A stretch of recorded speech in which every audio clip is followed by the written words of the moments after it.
Tausif from Medina multimedia. बता दो students कि आज हम लोग नया वीडियो बनाए हैं। ये ऐसा वीडियो है जो आप 10 क्लास स्टूडेंट्स के लिए काफ़ी इंपॉर्टेंट होने वाला वीडियो। हमने पिछले बार भी हमने बताया था कि 10 क्लास का हम लोग स्टूडेंट्स के लिए वीडियो लेके आने वाले हैं, और ऐसे वीडियो होंगे जो अभी जो 10 क्लास बिहार बोर्ड वाले जो स्टूडेंट्स हैं उनके लिए काफ़ी इंपॉर्टेंट वीडियो है। आप जो भी बिहार बोर्ड के स्टूडेंट्स हैं, 10वीं क्लास की तैयारी कर रहे हैं, वो अब जो है 80 या 85% आसानी से ला सकते हैं इस वीडियो को देख करके। हमारा आज से हमारा 10th क्लास का सेशन स्टार्ट होने वाला है। 10 क्लास वाले स्टूडेंट्स भी अब जो है ऑनलाइन से पढ़ सकते हैं। कोई ज़रूरी नहीं है कि उसे स्कूल करने या कोचिंग करने की ज़रूरत है। हमारे ऑनलाइन चैनल पर रहेंगे, वो हमारे चैनल को सब्सक्राइब भी कर लेंगे। हमेशा हम लोग जो है नए नए वीडियो डालेंगे, नए ट्रिक के साथ डालेंगे। आज हमारा जो है फिजिक्स का जो है चैप्टर स्टार्ट होने वाला है। फिजिक्स का चैप्टर में वो सारे के सारे इंपॉर्टेंट क्वेश्चन होंगे जो आपके एग्ज़ाम के लिए इम्पोर्टेंट है।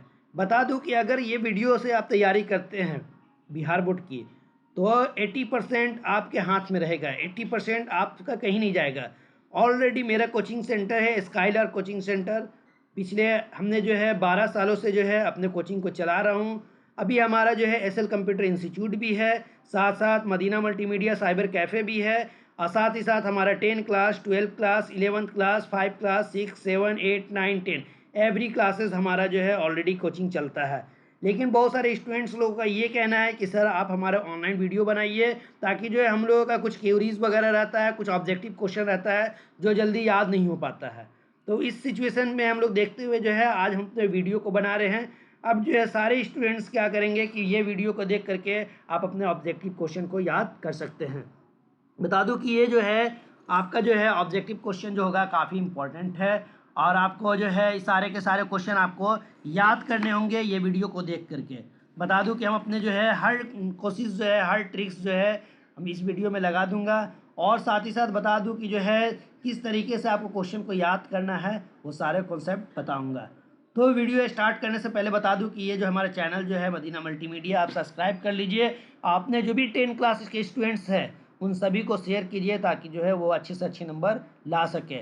बता दूं कि हमारा आज फिजिक्स का चैप्टर है, फिजिक्स का चैप्टर नंबर 1, प्रकाश का परावर्तन या प्रकाश का अपवर्तन।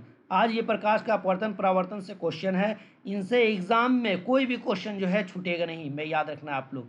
तो जो है बता दूं कि हम लोग इस वीडियो को स्टार्ट करते हैं। क्लास से जो है फर्स्ट क्वेश्चन हमारा होगा 10 क्लास का प्रकाश का अपवर्तन से संबंधित सारे क्वेश्चन जो है आज देखेंगे।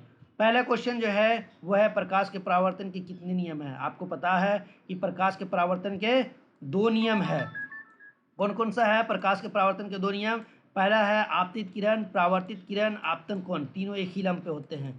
आपको पता होगा इस तरीके से होता है। आपतित किरण हो गया, परावर्तित किरण हो गया, आपतन बिंदु, तीनों एक ही तल में होते हैं। और दूसरा होता है आपतन कोण परावर्तन कोण के बराबर होते हैं। जबकि आप लोग पढ़े होंगे कि ये आपका आपतन कोण हो गया परावर्तन कोण के इक्वल टू, अगर ये 90 डिग्री होगा तो ये भी 90 डिग्री होगा। ओके, तो ये हमारा पहला क्वेश्चन है कि प्रकाश के परावर्तन के कितने नियम है। तो प्रकाश के परावर्तन के 2 नियम है। कौन कौन सा है? पहला आपतित किरण, परावर्तित किरण और आपतन कोण। आपको बता दूं कि ऐसे जो है चित्र आप पढ़े होंगे, ऐसे चित्र बनाया जाता है। ये हमारा जो है आपतित किरण हमारा ये हो गया, ये वाला आपतन कोण हो गया आपतित किरण। ये हमारा जो है फर्श से टकराने के बाद चला जाता है परावर्तित किरण हो गया। इन दोनों के बीच का हो गया आपतन कोण। तो आपतित किरण, परावर्तित किरण, ये आपतन बिंदु या अभिलंब, तीनों एक ही तल में होते हैं। ये वाला तल जो होता है एक ही तल में होते हैं। और दूसरा है ये आपतन कोण और ये परावर्तन कोण, दोनों आपस में बराबर होते हैं। अगर ये 90 डिग्री है तो ये भी 90, अगर ये 30 डिग्री है तो ये भी 30 डिग्री होगा। तो ये हमारा आंसर हो जाएगा, प्रकाश के परावर्तन के 2 नियम हैं। नेक्स्ट क्वेश्चन देखेंगे, निम्न में से कौन सा पदार्थ लेंस बनाने के लिए प्रयुक्त नहीं होता है। बता दूं कि लेंस बनाने के लिए कौन सा पदार्थ प्रयुक्त नहीं होता है। आपको लेंस बनाने के लिए पानी की भी ज़रूरत पड़ती है, कांच का भी ज़रूरत पड़ेगा, आपको प्लास्टिक का भी ज़रूरत पड़ता है। लेकिन जो है कांच बनाने के लिए प्रयुक्त नहीं है मिट्टी, मिट्टी से कांच नहीं बनाया जा सकता है। ठीक, ओके। नेक्स्ट क्वेश्चन देखेंगे। नेक्स्ट क्वेश्चन है सरल सूक्ष्मदर्शी में किसका उपयोग किया जाता है। सरल सूक्ष्मदर्शी जो होता है, जो हम लोग जो है सूक्ष्मदर्शी यूज करते हैं जो छोटे भी चीज़ को देखने के लिए, तो उसमें हम लोगों का जो है लेंस जो यूज होता है वो उत्तल लेंस यूज होता है सरल सूक्ष्मदर्शी देखने के लिए। नेक्स्ट क्वेश्चन है निर्गत किरण एवं अभिलंब के बीच के कोण को क्या कहते हैं। निर्गत किरण और अभिलंब के बीच के कोण को क्या बोलते हैं? ये क्वेश्चन जो है प्रकाश के परावर्तन का फर्स्ट चैप्टर है आपका जो है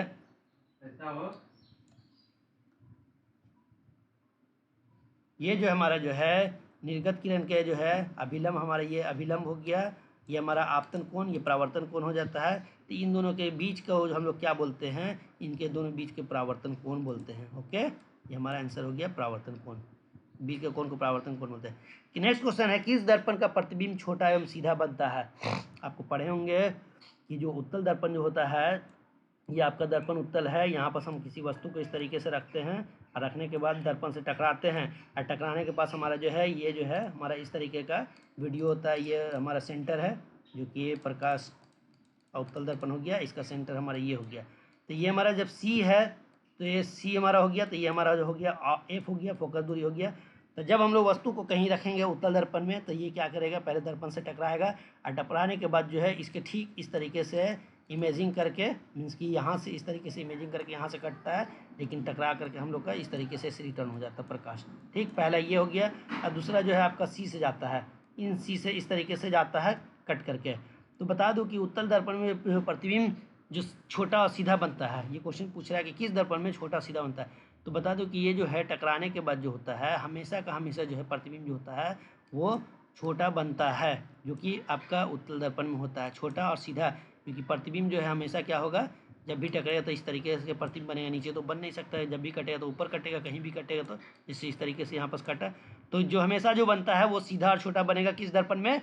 उत्तल दर्पण में। जबकि अवतल दर्पण में जो है हर कंडीशन में जो है क्या होता है? सामने बनता है और उल्टा बनता है। लेकिन एक कंडीशन जो होता है, आप देखे होंगे अवतल दर्पण पढ़िएगा, तो ये आपका सी हो गया, ये आपका एफ हो गया।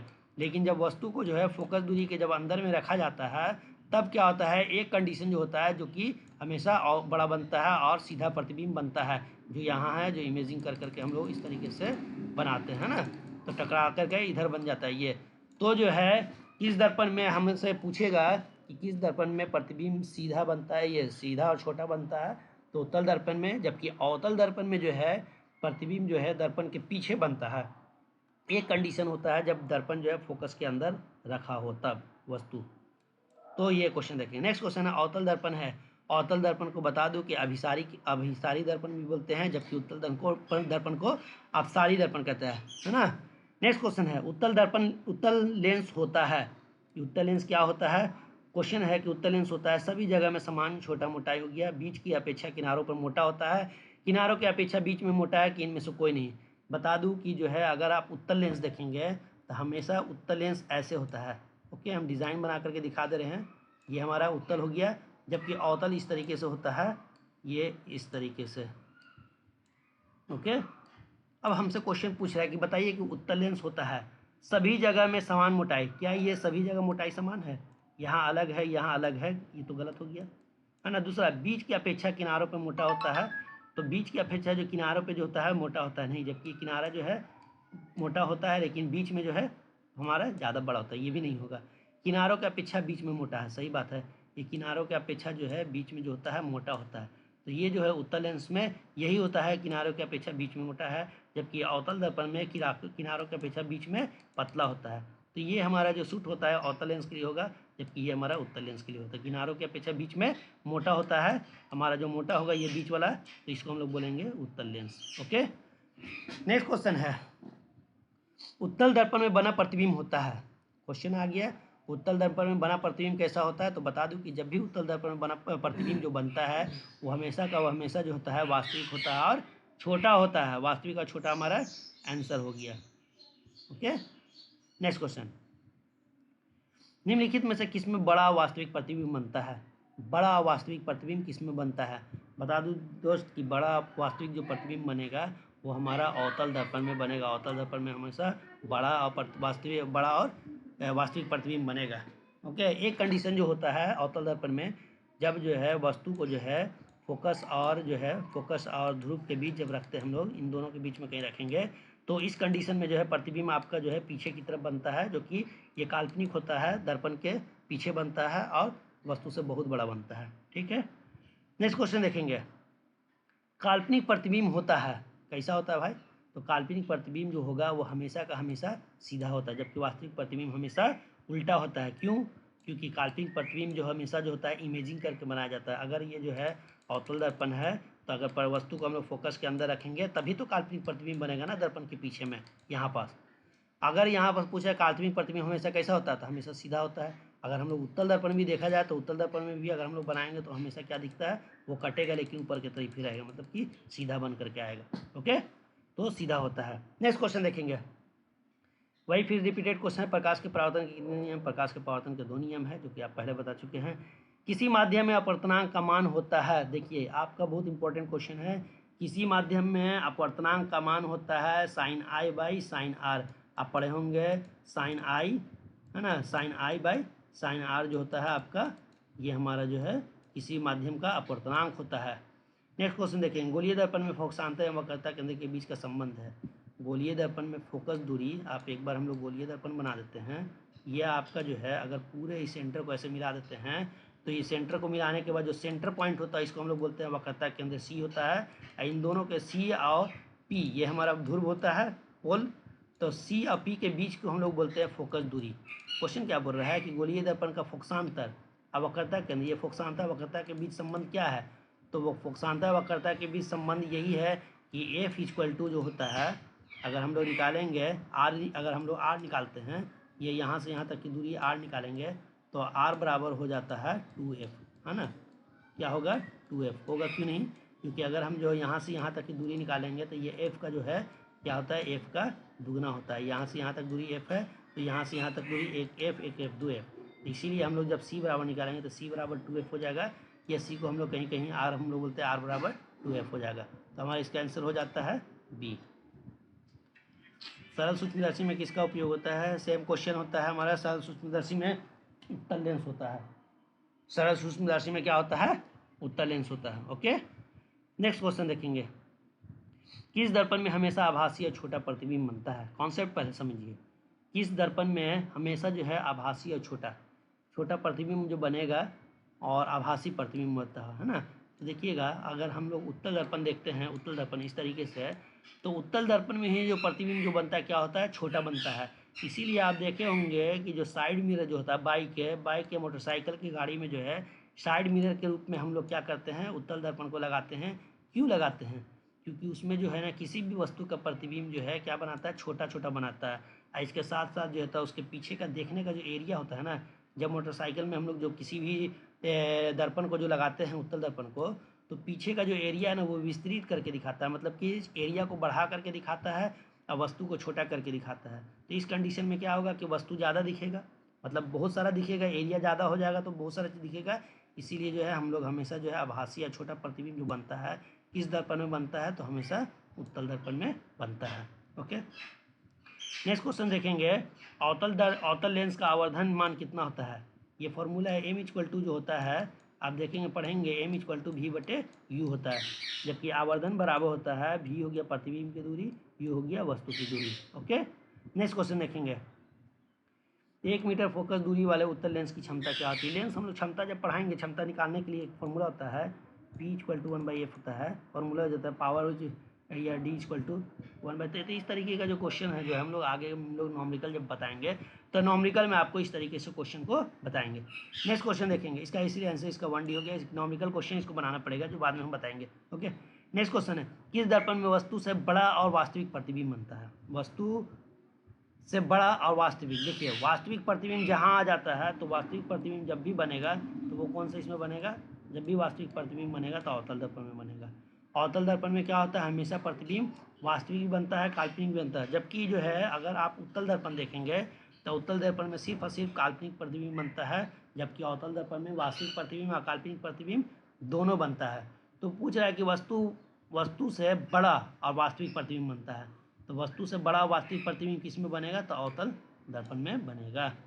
नेक्स्ट क्वेश्चन है, किसी अवतल दर्पण द्वारा काल्पनिक सीधा तथा आवर्धित प्रतिबिंब बनता है जब वस्तु स्थित होता है। अभी हम बताए हैं कि अवतल दर्पण में जो है अगर हम लोग ये देखें अवतल दर्पण इस तरीके से है, तो इस तरीके से अवतल दर्पण हमारा जो हो गया यहाँ पर C, ये हमारा हो गया इसके बीच का एरिया F। तो बता दूं कि जब वस्तु जो है आवर्धित मतलब बड़ा होता है, सीधा अकाल्पनिक, इधर का प्रतिबिंब कब बनता है? इधर प्रतिबिंब जब बनेगा जब एफ जो है ना वस्तु एफ के अंदर में रखा रहता तब, जब फोकस और ध्रुव, ये हमारा पी हो गया, पी मतलब हो गया ये ध्रुव हो गया, ये हो गया फोकस। तो जब इन दोनों के बीच में कहीं भी वस्तु को रखेंगे तब उसका प्रतिबिंब जो है दर्पण के पीछे बनेगा। जैसे कि आप देखिएगा यहाँ से हम लोग टकराएँ, टकराने के बाद इस फोकस से चला गया, ये हमारा सी से चला गया है ना, तो सब मिस्टेक हो रहा है बनाने में, ये सी से। लेकिन यहाँ देखिएगा कि दूरी जो है यहाँ का वो बढ़ते जा रहा है इधर की तरफ। तो उम्मीद नहीं है कि इधर आपका सटेगा, जब सटेगा तो आपका इधर सटेगा। तो इसको हम लोग इमेजिंग करके इस तरीके से dot dot dot dot dot dot दे करके हम लोग बनाते हैं। और बनाने के बाद एक लास्ट पॉइंट होता है जहाँ कट जाता है, तो इधर की तरफ कटा हमारा, जहाँ पर कटता है वहाँ प्रतिबिंब बनता है। तो दर्पण के पीछे बड़ा बन रहा है और बड़ा बन रहा है और वस्तु से बहुत बड़ा है, दर्पण के पीछे आवर्धित है। तो ये कब कंडीशन रहता है, जब वस्तु फोकस और ध्रुव के बीच रखता है, ध्रुव और फोकस के बीच रहेगा तब। ओके, नेक्स्ट क्वेश्चन, किस दर्पण द्वारा प्रतिबिंब सीधा और छोटा बनता है? कौन सा प्रतिबिंब जो है, कौन सा दर्पण है जिसमें प्रतिबिंब सीधा और छोटा बनेगा? ये तो हमने पहले भी बताया था कि उत्तल दर्पण ऐसा दर्पण है जिसमें वस्तु हमेशा छोटा दिखता है। तो छोटा जब भी आ जाता है तो उत्तल दर्पण का बात हो जा रहा है। नेक्स्ट क्वेश्चन देखेंगे, एक अवतल दर्पण की फोकस दूरी 10 सेंटीमीटर, उसकी वक्रता त्रिज्या है। अच्छा मुझे ये बताइए कि ये जो दर्पण है, दर्पण का ये हमारा जो हो गया सी, जिसको हम लोग वक्रता अवतल जो हमारा वक्रता त्रिज्या है, ये हम हो गया एफ। क्वेश्चन में क्या बोल रहा है, यदि फोकस दूरी 10 सेंटीमीटर, मतलब कि यहाँ से यहाँ तक के जो है जो दूरी है वो कितना है, 10 है। तो बताइए कि उसकी वक्रता त्रिज्या कितना है, मतलब कि यहाँ से यहाँ तक की दूरी बताइए कितना होगा। तो ये सोचने वाली बात है कि जब यहाँ से यहाँ 10 है तो यहाँ से ये पूरा यहाँ तक की कितना होता है, 10 दूनी का 20 होगा, क्योंकि वक्रता त्रिज्या फोकस दूरी की दुगनी होती है। तो फोकस दूरी की दुगनी मतलब फोकस 10 है तो वक्रता त्रिज्या 20 हो जाएगा। तो इसका आंसर डी। ओके, समझ में आ रहा होगा। नेक्स्ट क्वेश्चन देखेंगे, प्रत्येक लेंस के 2 वक्रता केंद्र होते हैं, वक्रता केंद्र होने का क्या कारण है? ये क्वेश्चन पूछ रहा है कि क्या कारण है कि वह लेंस के जो है ना 2 वक्रता केंद्र होते हैं। याद रखिएगा कि लेंस जो होता है, लेंस में हमेशा जो है ना 2 फोकस भी होता है, याद रखिएगा। ये एग्जाम में क्वेश्चन आया हुआ है कि लेंस के कितने फोकस होते हैं। तो लेंस के जो है यहाँ पास जो हमारा एक एफ हो गया हमारे पास F1, और यह हमारा हो गया इस तरीके से यहाँ पर जाएगा F1 हो गया, ये हमारा F2 हो जाता है ना। तो इस तरीके से जो है लेंस जाता है, इस तरीके से काम करता है। तो जो है इनके जो है लेंस की 2 वक्रता सतह होती है, वक्रता सतह की वजह से जो है हमारा लेंस के 2 फोकस होते हैं, 2 वक्रता केंद्र होने के कारण है। लेंस के 2 वक्रता केंद्र होते हैं क्योंकि एक इधर का वक्रता केंद्र हो गया, एक इधर का वक्रता केंद्र हो गया। नेक्स्ट, हजामत बनाने के लिए किस दर्पण का उपयोग किया जाता है? मतलब है कि आप सैलून वगैरह में जाइएगा तो सैलून में देखेंगे कि आपका जो चेहरा होता है वो नॉर्मल चेहरा से थोड़ा सा बड़ा दिखता है। सैलून वगैरह में जो चेहरा जो होता है नॉर्मल चेहरा से बड़ा दिखता है। क्यों दिखता है? क्योंकि हम लोग जो है दर्पण जो हजाम जो दर्पण बनाते हैं, ये जो हजाम जो बाल बनाता है तो उसे जो है चेहरा थोड़ा सा बड़ा बड़ा दिखाई होना चाहिए, उसको बाल क्लियर दिखना चाहिए। तो उस सिचुएशन में जो है अवतल जो हजामत बनाने के लिए दर्पण जो यूज करते हैं वो हमारा अवतल दर्पण करते हैं, क्योंकि इसमें प्रतिबिंब जो होता है बड़ा करके दिखाता है। तो हम एक स्टॉप करेंगे इस वीडियो को ताकि त्रिज्या एवं फोकस दूरी के बीच क्या संबंध है ये फिर से एक बार देखेंगे। हम लोग एक अवतल दर्पण बनाएंगे, अवतल दर्पण में हमारा जो हो जाएगा ये हमारा एफ हो जाएगा और ये हमारा हो जाएगा सी। क्वेश्चन अब क्या बोल रहा है? क्वेश्चन ये बोल रहा है कि वक्रता त्रिज्या, मतलब यहाँ से यहाँ तक की जो दूरी है वक्रता त्रिज्या और ये फोकस दूरी, इन दोनों के बीच क्या संबंध है? इन दोनों के बीच ये संबंध है कि जो फोकस दूरी जो होती है ये वक्रता त्रिज्या क्या होगा, आधा होगा। पहला, ये फोकस दूरी जो होगी, फोकस दूरी एफ इक्वल टू होगा सी बटे या आर बटे हम लोग कर बोल सकते हैं रेडियस ऑफ कर्वेचर r/2। एक तो फॉर्मूला हमारा ये हो गया। अगर एफ निकालेंगे तब, अगर हम लोग सी निकालते हैं तो सी बराबर क्या हो जाएगा, सी जो होगा एफ का दुगना होता है तो हम लोग यहाँ पर 2f लिखेंगे। ओके, ये हमारा 2 रिलेशन, यही क्वेश्चन एग्जाम में बार बार पूछते रहता है, ये वेरी इंपॉर्टेंट क्वेश्चन है भिविया। ये है वक्रता त्रिज्या फोकस के दूरी के बीच संबंध ये है कि एफ इक्वल टू r/2 या सी इक्वल टू 2f। तो अब हमारा formula f equal to 2r, r बटे 2f, F equal to r/2। देखिए ये वाला हमारा आंसर हो गया, क्योंकि फोकस दूरी जो होती है ये वक्रता त्रिज्या की, इन वक्रता त्रिज्या क्या होता है, ये आधा होता है। यही बोल रहा है कि फोकस दूरी इक्वल टू वक्रता त्रिज्या बटे 2, क्योंकि आधा होता है। ओके, नेक्स्ट क्वेश्चन देखेंगे, दो वक्रीय पृष्ठों से घिरे ठोस माध्यम को क्या कहते हैं? 2 वक्रीय पृष्ठों से घिरे माध्यम, देखिए 2 ठो वक्र पृष्ठ है, एक ठो ये है, एक ठो ये है। इन दोनों को अगर जो हम लोग मिला देते हैं तो इन दोनों को मिला देने के बाद क्या होता है, ऐसे सट जाता है, तो इसको हम लोग क्या बोलते हैं, लेंस बोलते हैं। तो ये हमारा हो जाता है उत्तल लेंस। वैसे ही जो है ये दो ठो को इस तरीके से ऐसे मिला देते तो हम लोग बन जाता है ये अवतल लेंस। तो दो पृष्ठों के घिरे ठोस माध्यम को हम लोग बोलते हैं गोलीय लेंस। ओके, इसका आंसर हमारा हो जाएगा बी। नेक्स्ट क्वेश्चन देखेंगे, लेंस की क्षमता क्या होती है। यहाँ भी उसी टाइप का क्वेश्चन है कि लेंस की क्षमता जो होती है, यहाँ जो होता है फोकस दूरी के उल्टा होता है। लेंस की क्षमता क्या होती है, फोकस दूरी का उल्टा मतलब फोकस दूरी के व्युत्क्रम होता है लेंस की दूरी। ओके, नेक्स्ट क्वेश्चन देखेंगे, रोगियों के नाक, कान, गले आदि की जांच के लिए डॉक्टर किस दर्पण का प्रयोग किया था। पता है कि नाक और कान को देखने के लिए क्या चाहिए डॉक्टर को ऐसा होना चाहिए दर्पण कि जिससे जो है उसके नाक और कान बड़ा दिख सके। क्यों, क्योंकि इसके अंदर के चीज़ को देखना होता है। तो उस सिचुएशन में वो कौन सा दर्पण यूज करेगा। देखिए 3 तरह का दर्पण है ना, एक ठो है हमारा अवतल, है ना, अवतल हो गया, एक होता है हमारा उत्तल दर्पण हो गया, एक होता है समतल। तो अवतल में क्या होता है कि किसी भी वस्तु को क्या कर देता है, बड़ा करके दिखाता है, जबकि उत्तल दर्पण में किसी भी वस्तु को छोटा करके दिखाता है। और समतल में होता है जैसा है भाई वैसे दिखाता है, जैसे हम लोग घर का आईना जो होता है वो समतल होता है। तो नाक, कान, गले आदि की जांच के लिए डॉक्टर कौन यूज करेगा, भाई अवतल यूज करेगा, क्योंकि उसको बड़ा दिखना है ना। तो बड़ा दिखना है तो उस सिचुएशन में हमें क्या करना चाहिए, अवतल दर्पण यूज करना चाहिए। सोलर कुकर का प्रयोग होता है, सोलर कुकर जो है खाना बनाने का प्रयोग होता है। और ये जो कुकर का जो ऊपर का जो शीशा जो बना होता है ना, ये जो शीशा जो ऊपर बना होता है, जो हम लोग कुकर के ऊपर में जो शीशा लगाते हैं, ये हमारा जो होता है अवतल दर्पण। क्यों होता है, क्योंकि अवतल दर्पण क्या करता है कि वो जो है लाइट को केंद्रित करता है, एक जगह पे सेंट्रलाइज करता है, और सेंट्रलाइज करके किसी के अंदर में इसको रे को लेकर के जाता है, यहाँ अंदर ले जाता है, और ले जाने के बाद उसको एक बार हीट करता है, जिसकी वजह से जो है खाना पक जाता है। तो सोलर कुकर में प्रयोग जो होता है वो हमारा अवतल दर्पण का प्रयोग होता है। नेक्स्ट क्वेश्चन देखेंगे, उत्तल लेंस द्वारा काल्पनिक प्रतिबिंब बनता है जब वस्तु कहाँ रखा होता है। याद रखिए कि उत्तल लेंस में जो होता है फोकसांतर से कम दूरी पर अगर वो रहता है तो हमेशा उसका प्रतिबिंब क्या होता है, काल्पनिक बनता है। इसका आंसर डी हो गया। नेक्स्ट क्वेश्चन देखेंगे, उत्तल लेंस में बना प्रतिबिंब होता है, उत्तल लेंस में बना प्रतिबिंब कैसा होता है। उत्तल लेंस में जो है अगर हम लोग लेंस बात करें तो लेंस में हमेशा क्या होता है, उल्टा बनता है उत्तल लेंस में, अवास्तविक बनता है। ओके, तो उत्तल लेंस में बना प्रतिबिंब उल्टा वास्तविक होगा आंसर। नेक्स्ट क्वेश्चन है, किस दर्पण की फोकस दूरी धनात्मक होती है। अब देखिए फोकस दूरी धनात्मक, एक बार अच्छे से समझ लीजिए कि दर्पण का जो है अगर हम दूरी पढ़ेंगे चिन्ह परिपाटी, तो चिन्ह परिपाटी में जो होता है ये दर्पण है, बाहर से कलर कर दिए तो हमारा क्या हो गया, ये हमारा अवतल हो गया, है ना। अगर अंदर से कर देंगे तो हमारा उत्तल हो जाएगा। तो दर्पण की फोकस दूरी है, ये समझिए कि इधर का जो एरिया हो गया, इधर हमारा हो गया प्लस, दर्पण के पीछे में प्लस बनेगा और दर्पण के नीचे में माइनस बनेगा। ओके, तो जब वस्तु जो है देखिए यहाँ पास हमारा हो गया सी और ये हमारा हो गया एफ।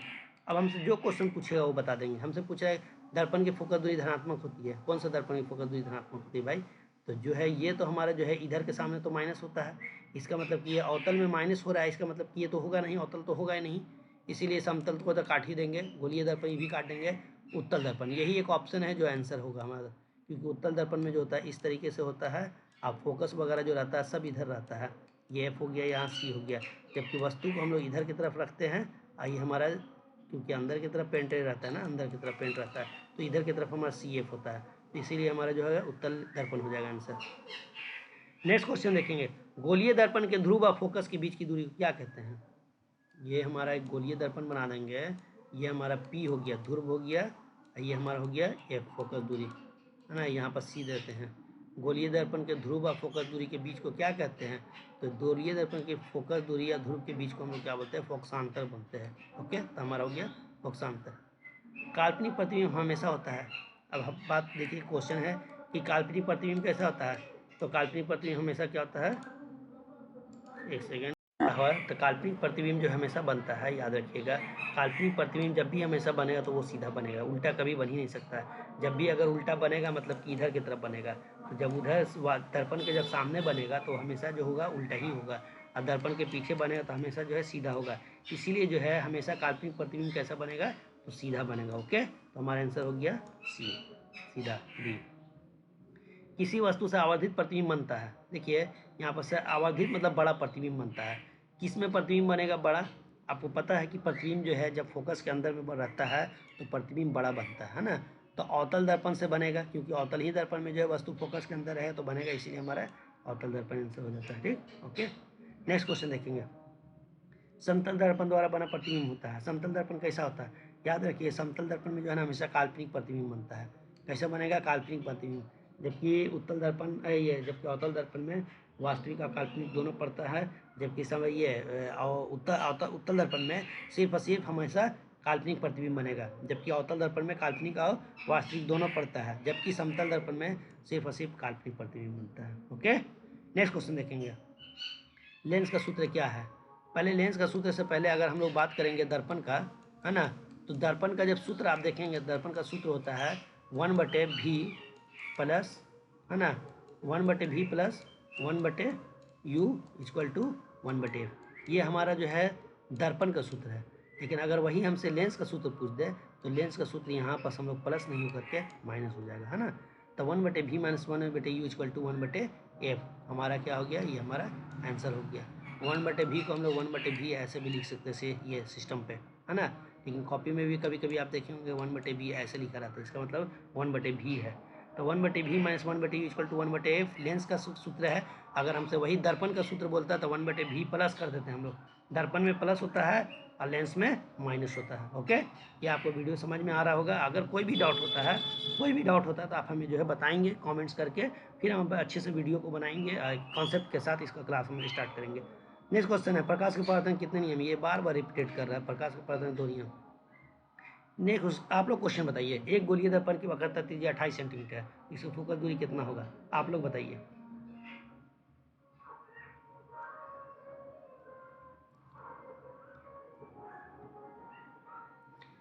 देखिए, एक गोलीय दर्पण की वक्रता त्रिज्या, पहले हम लोग बनाएंगे इसे गोलीय दर्पण, ये समझाने के लिए है, आपको कॉन्सेप्ट याद होगा इसका।